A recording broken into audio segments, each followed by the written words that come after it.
नमः शिवाय नमः ओम नमः शिवाय शिवा। नमस्कार, इंडिया न्यूज देख रहे हैं आप और मैं हूं आपके साथ सचिन दुबे। शिव खुद में एक संसार है। आप शिव के दर्शन पे तमाम तैयारियां करते हैं और शिव के दर्शन के लिए अलग अलग धामों में जाते हैं और हर धाम की अपनी महत्वता होती है। लेकिन आज हम आपको शिव के उस धाम लेकर चलेंगे जो बेहद ही अद्भुत और अलौकिक है। एक ऐसा धाम जहां हिंदू मुस्लिम सभी सिर झुकाते हैं, एक ऐसा धाम जहां करोड़ों शिव विराजते हैं। क्या है उस दिव्य धाम की अलौकिक कहानी, बताएंगे अपने खास प्रोग्राम कड़ में केदार शिव शंकर अपार में।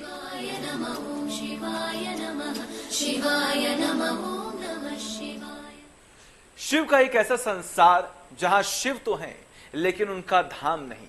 एक ऐसा संसार जहां हिंदू मुस्लिम सभी शिव के दर पर पहुंचते हैं और एक ऐसा संसार जहां शिवलिंग पर कलमा लिखा हुआ है। आखिर कहां मौजूद है ये शिव का धाम, देखिए रिपोर्ट। शिव शंकर की महिमा अपार, भोलेनाथ विराजते हैं हर द्वार। शिवधाम में कौमी एकता का सम्मान, जहां त्रिनेत्रधारी हैं साक्षात विराजमान।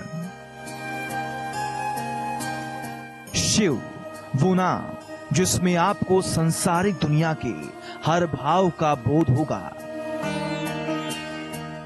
शिव में संहार भी है, शिव में निर्माण भी है, शिव में क्षमा है तो शिव में क्रोध भी है। मतलब शिव ही संसार है और संसार ही शिव है। वैसे तो भोलेनाथ की अलग अलग कहानियों से भलीभांति आप परिचित होंगे, लेकिन आज हम आपको उस शिव धाम में ले चलेंगे जहां शिव तो है, धाम नहीं। आज आपको शिव के उस रूप का दर्शन कराएंगे जहां हर कौम के लोग सिर झुकाने आते हैं। वो धाम जहां हिंदू मुस्लिम दोनों की आस्था है। भगवान शिव, शिवलिंग और उनके मंदिरों को तो आपने बहुत देखा और सुना होगा, लेकिन गोरखपुर के सरिया तिवारी एक जगह है जहां पे एक ऐसी शिवलिंग है, एक ऐसा शिवलिंग है जिस शिवलिंग को देखने के बाद हर कोई चकित रह जाता है, क्योंकि शायद देश का यह अनोखा और अद्भुत शिवलिंग होगा। हम उस मंदिर के सामने खड़े हैं और अब अंदर चलते हैं, उस मंदिर को जानने की कोशिश करते हैं, उस शिवलिंग को देखने की कोशिश करते हैं कि आखिर ये शिवलिंग क्यों खास है, क्या वजह है। वो जो शिवलिंग आप देख रहे हैं पीपल के पेड़ के नीचे, ये शिवलिंग जो है वो अपने आप में अद्भुत शिवलिंग है। कारण है कि उस शिवलिंग के ऊपर पहली बात तो आज तक छत नहीं लग पाया। मंदिर भव्य बन जाता लेकिन शिवलिंग के ऊपर छत न लगने की वजह से भी ये अपने आप में बेहद खास है। जी हाँ, ये अनोखा शिवधाम मौजूद है गोरखपुर के खजनी में, सराया तिवारी गांव में। भोलेनाथ यहाँ नीलकंठेश्वर महादेव के नाम से प्रसिद्ध हैं। इस गांव के लोगों का मानना है कि इस गांव पर शिव की अति कृपा है और यहाँ कड़-कड़ में शिव वास करते हैं। सरिया तिवारी गांव में मौजूदा इस शिवधाम की सबसे बड़ी खासियत ये है कि इस शिवलिंग पर कलमा खुदा है। तमाम तरह की चर्चाएं हैं, क्योंकि ये जो सरिया तिवारी जो गांव है, ये गांव ही अपने आप में अद्भुत है। तमाम तरह की अध्यात्म से जुड़ी हुई चीजें यहाँ पे मिली हैं।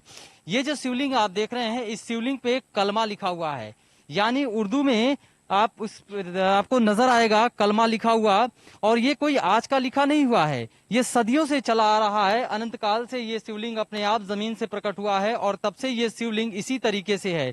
आसपास के गांव के लोगों ने तमाम कोशिश की कि इसके ऊपर छत लगा दिया जाए और इस मंदिर को और भव्य बनाया जाए, लेकिन जब जब छत लगाया जाता है, सुबह ये आते हैं तो छत गिरा हुआ नजर आता है। इस शिवलिंग को लेकर सबसे खास मान्यता ये है कि ये स्वयंभू है। मतलब कि इस शिवलिंग को स्थापित नहीं किया गया। गोरखपुर से 20 किलोमीटर दूर सरिया तिवारी गांव में महादेव का एक अनोखा शिवलिंग स्थापित है,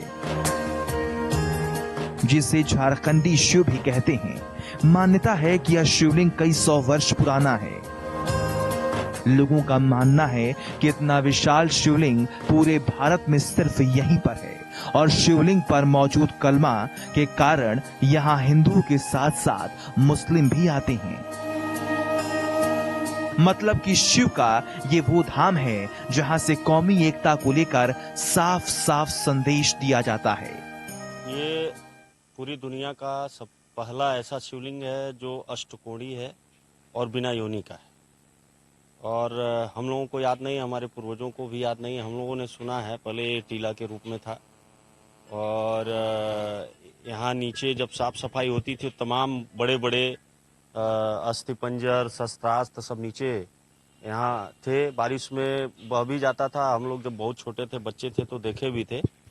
और इस पे कलमा लिखा हुआ है और ये हम लोगों को जो जानकारी है इसको तोड़ने का प्रयास भी हुआ था।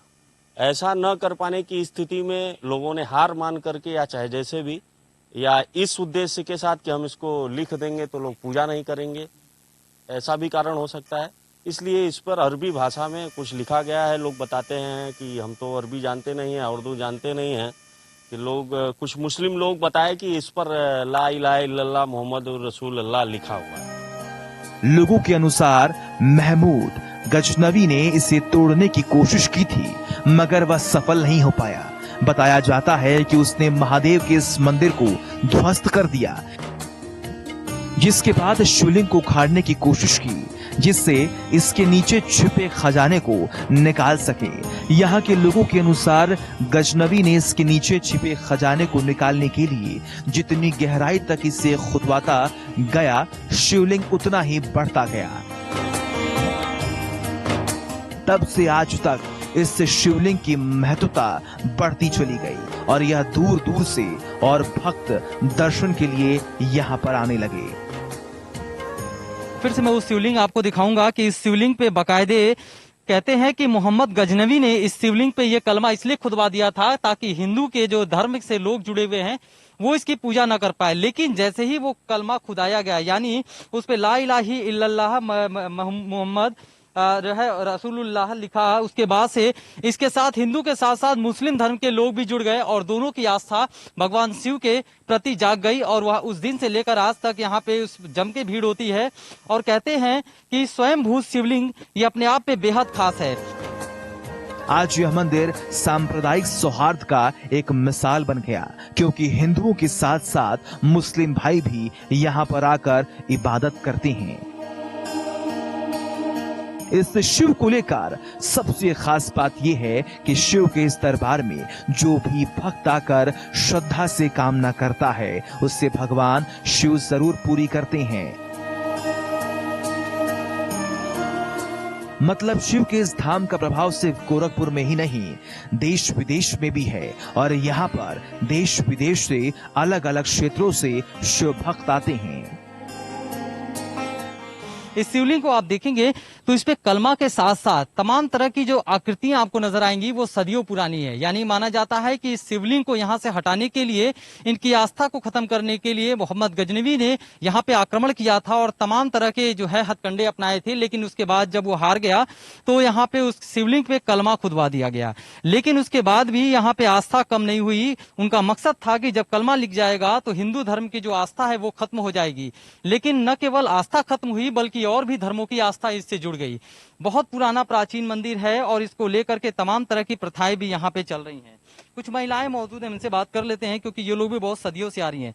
कितनी मान्यता है दादी इस मंदिर को लेकर के, शिवलिंग को लेकर? अरे हमार भैया बहुत दिन होगा पुराना। हाँ कई कोष्ट करना मारी और आ गईला बहुत दिन। हाँ ये मंदिर तो खास है ही लेकिन इस मंदिर के पास थोड़ी दूरी एक चमत्कारी तालाब भी है जिसे स्थानीय भाषा में पोखरा कहते हैं। क्या है इस चमत्कारिक तालाब की कहानी ये हम आपको आगे बताएंगे। लेकिन गोरखपुर में मौजूद ये अद्भुत शिवलिंग शिव को हर रूप में दर्शाने के लिए काफी है।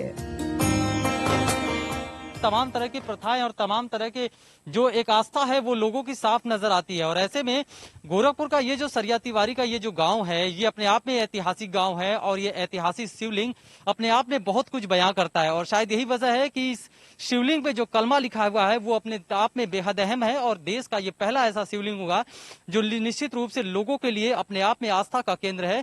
और इसके मंदिर के जीर्णोद्धार के लिए सीएम योगी आदित्यनाथ से भी ये लोग मिल चुके हैं और सीएम योगी आदित्यनाथ ने इसको लेकर आश्वासन भी दिया है और ये माना जा रहा है कि जल्द से जल्द इस मंदिर का जीर्णोद्धार होगा ताकि देश और प्रदेश में विख्यात ये मंदिर पे लोग दूर दराज से आए। फिलहाल इस दूर दराज से आने वाले जो श्रद्धालु हैं वो अभी भी आते हैं और हिंदू मुस्लिम सारे धर्मों के लोग भगवान शिवलिंग पे आके जलाभिषेक करते हैं और उनकी पूजा अर्चना करते हैं। गोरखपुर से संवाददाता सुशील कुमार के साथ इंडिया न्यूज उत्तर प्रदेश उत्तराखंड। क्या एक पानी से किसी बीमारी से छुटकारा पाया जा सकता है? लेकिन गोरखपुर में लोगों का कहना है कि भगवान शिव की कृपा और नीलकंठेश्वर महादेव के आशीर्वाद से एक तालाब में स्नान करने से लोग कुष्ठ रोग से भी निजात पा सकते हैं। क्या सच है? रिपोर्ट देखिए।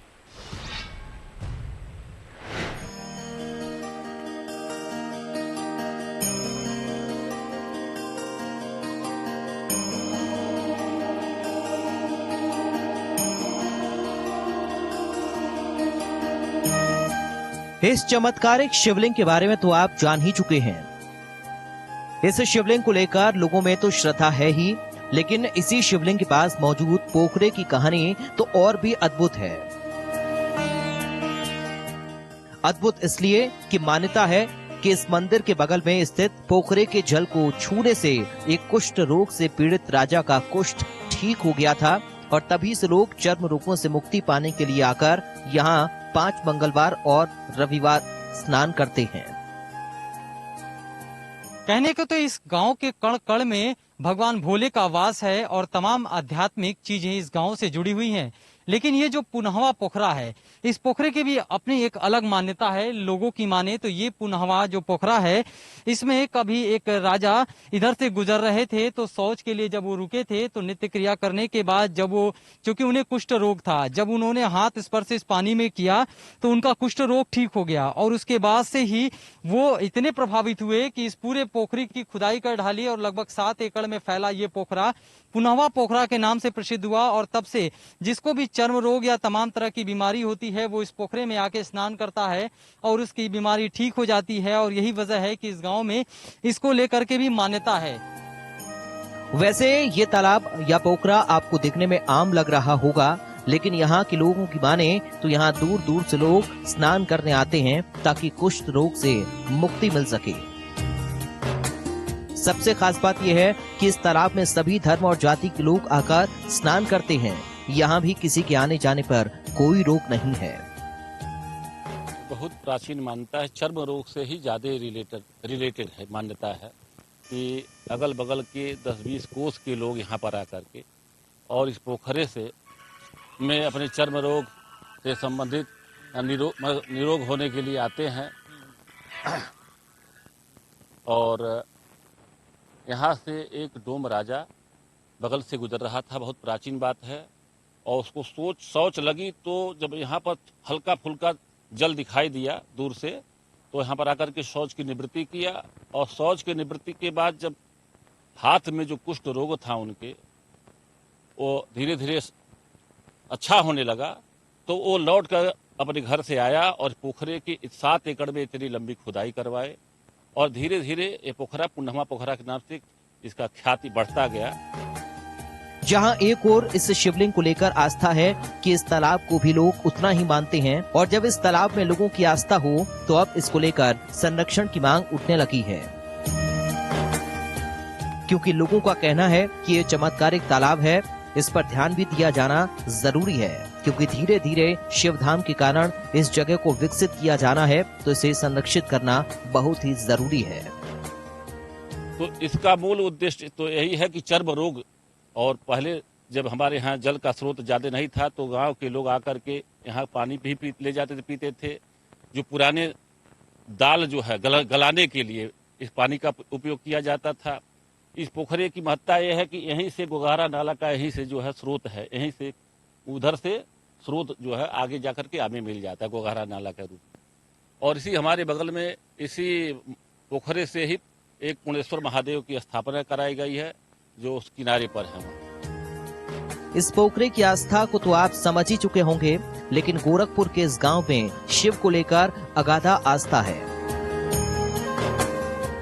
इस गांव में भगवान के अलग अलग रूप भी हैं।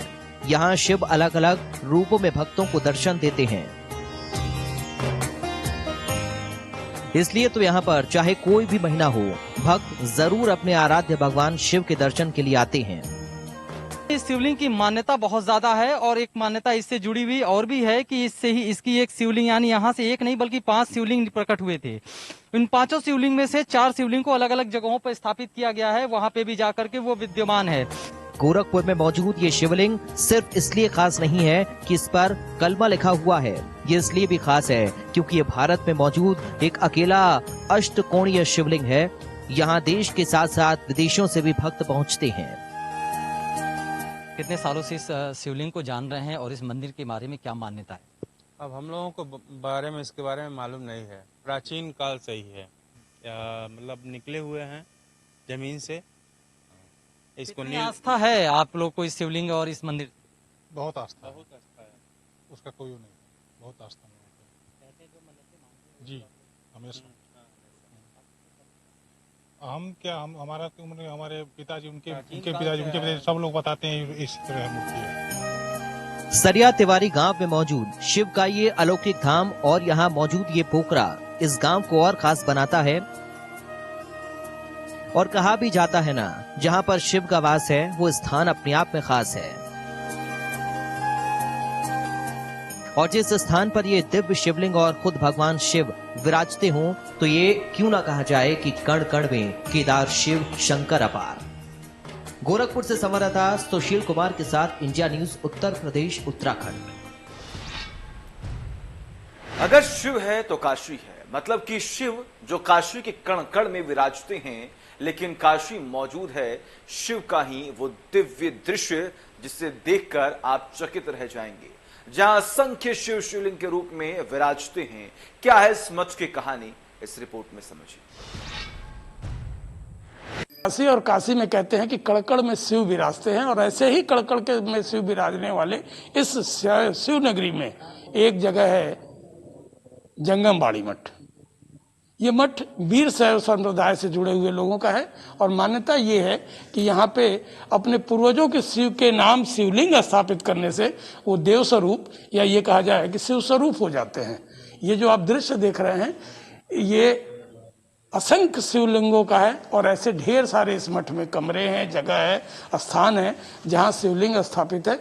और इन शिवलिंगों की खासियत यदि हम बोले तो निश्चित तौर पे ये कह सकते हैं कि इन शिवलिंगों में सबसे बड़ी जो खासियत ये है, एक साइज, एक स्वरूप और एक रूप में ये विकसित है। सबसे जो बड़ी बातें हैं वो ये, सुबह हो या शाम, दोपहर हो या रात, न केवल इनका आराधन पूजन होता है बल्कि विशेष पर्वों पे विशेष ढंग की व्यवस्थाएं की जाती है। कहते हैं कि काशी का हर कंकर शंकर के समान होता है। इसी कथन को परिभाषित करते ये शिवलिंग 1, 2, 3 नहीं, हजारों नहीं, लाखों नहीं, करोड़ों की संख्या में। ये शिवलिंग कमरे हो या दीवार मंदिर हो या फिर कोई स्थान, हर ओर शिवलिंग ही शिवलिंग। मान्यता है कि इस शिवलिंग में आने मात्र से मोक्ष की प्राप्ति होती है। या ये मठ कई मायनों में खास है। सबसे बड़ी बात ये कि इस मठ में असंख्य संख्या में, जैसा कि हमने पहले भी कहा, असंख्य संख्या में शिवलिंग विराजते हैं। वो शिवलिंग जो लोगों द्वारा स्थापित हैं, वो शिवलिंग जो अपने पूर्वजों की याद में स्थापित है, वो शिवलिंग जिन्हें अपने पूर्वजों की याद में, पूर्वजों के सम्मान में या यूं कहा जाए कि उन्हें देवत्व प्राप्त कराने के लिए एक कोशिश है। मान्यताओं की बात यदि करें तो मान्यता ये है कि लोग जब यहाँ पे आते हैं तो अपने भगवान का, अपने इष्ट का न केवल यहाँ पे शिवलिंग स्वरूप स्थापित करते हैं बल्कि ये भी मानते हैं, मान्यता ये भी है कि निश्चित तौर पे ऐसा करने से उन्हें देवत्व की प्राप्ति होती है। और बाबा विश्वनाथ की इस नगरी के अवमुक्त क्षेत्र में वीर शैव संप्रदाय के जंगमबाड़ी मठ पे करोड़ों शिवलिंग मौजूद हैं। कहा जाता है कि इस संप्रदाय से जुड़े लोग अपने जीवन काल में शिवलिंग धारण करते हैं और मृत्यु के बाद उनके वंशज यहाँ उनके नाम का शिवलिंग स्थापित करते हैं। इनका मानना है कि इनके संप्रदाय में पुनर्जन्म नहीं है और भगवान शिव में विलीन होकर शिवत्व को ग्रहण करना यानी मुक्ति का मिलना इसी स्थान पर है। इसके अलावा मुक्ति की कामना से भक्त यहाँ दर्शन करने भी आते हैं। बहुत से लोग अपने पूर्वजों के सद्गति के लिए काशी आकर के श्राद्ध कर्म करते हैं पक्ष मास में, लेकिन सनातन वीरशैव धर्म में एकेन जन्मना मुक्ति ही वीराणांतु महेश्वरी, अर्थात इस सनातन वीरशैव धर्म में इष्टलिंग दीक्षा लेकर के जो जीवन भर शिवलिंग की उपासना करता है उसकी सद्गति उसी जन्म में हो जाती है, वो शिवलिंग रूप हो जाता है, उसको पुनर्जन्म नहीं होता, उनके पितृलोक की गति नहीं होती है। इसलिए पिंडदान न करके जो अपने पूर्वज शिवलिंग रूप हो गए हैं उनके संस्मरणार्थ काशी जंगमवाड़ी मठ में विविध प्रदेश के भक्त लोग आकर के अपने पूर्वजों के नाम से शिवलिंग की स्थापना करते हैं। बनारस के गोदोलिया इलाके के 5 स्क्वायर फीट में फैला ये जंगमबाड़ी मठ के अंदर जैसे ही आप प्रवेश करेंगे आपको हर जगह छोटे बड़े कई शिवलिंग दिखाई देंगे। और इसी के साथ हमारे इस विशेष कार्यक्रम में बस इतना ही। देखते रहिए इंडिया न्यूज। नमस्कार। शिवाय नमः, शिवाय नमः, शिवाय नमः, नमः शिवाय।